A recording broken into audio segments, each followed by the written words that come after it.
तुझसे है माँ, तू ही सबके अंदर। ज्ञान की गंगा तुझसे है माँ, तू ही सबके अंदर।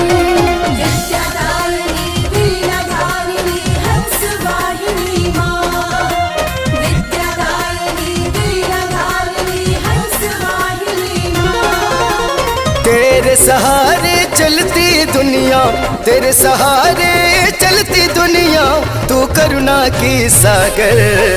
ज्ञान की गंगा तुझसे है माँ, तू ही सबके अंदर। ज्ञान की गंगा तुझसे है माँ, तू ही सबके अंदर।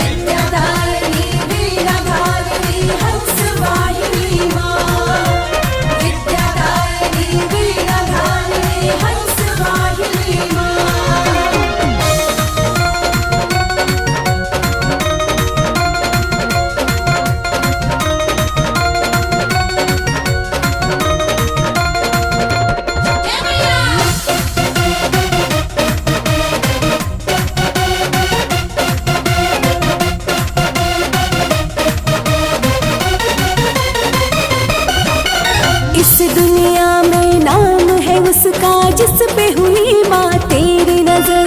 मैं भी तेरी लाडली हूँ, मेरी भी ले थोड़ी खबर।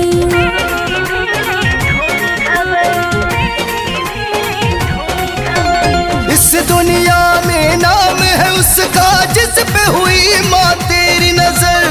मैं भी तेरा लाडला हूँ माँ, मेरी भी ले थोड़ी खबर। सद्गुण देना सबके अंदर, सद्गुण देना सबके अंदर, दुर्गुण कर दे बाहर।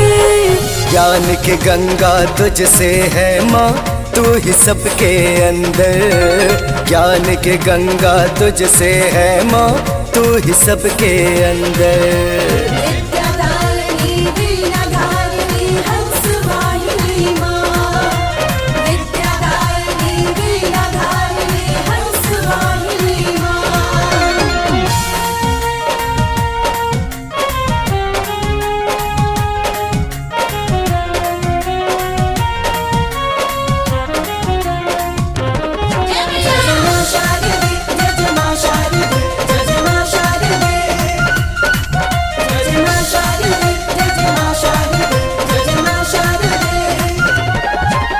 सारी कलाओं की जननी माँ, धन्य हुई तेरे दर आकर।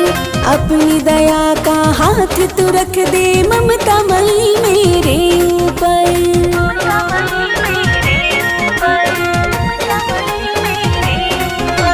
सारी कलाओं की जननी माँ, धन्य हुआ तेरे दर आकर। अपनी दया का हाथ तू रख दे मैया सबके ऊपर।